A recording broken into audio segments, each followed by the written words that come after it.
عشان تعيش مستريح اكتم عن الناس ذهبك وذهابك ومذهبك. ذهبك اللي هي حالتك المادية، ما تحكيش عنها لحد، عشان لو معاك ما تتحسدش ويطمع فيك، لأن كل ذي نعمة محسود، ولو مش معاك محدش يتعامل معاك بشفقة ويستقل بيك.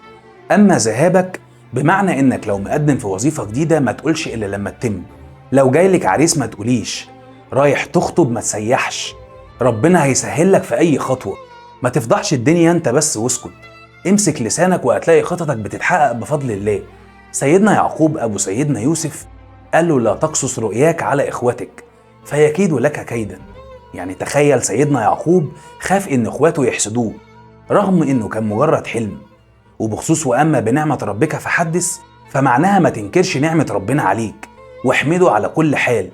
البس وكل كويس، لكن تستر بنفسك وما تتفخرش بروحك. أما بقى مذهبك يعني ميولك وأفكارك، بتحب إيه وبتكره إيه، ما تتكلمش عن نفسك كتير عشان ما تدخلش في جدالات فارغة ملهاش أي لازمة، هتوجع قلبك ودماغك على الفاضي. ولو عاوز ترتاح ما تنصحش حد ما طلبش نصيحتك، إلا لو كان شخص بيكبر بيك ومش هيندمك على كلامك معاه. خليك باب مقفول، وساعتها هتفضل محافظ على زهوتك ولمعانك في نظر كل اللي حواليك.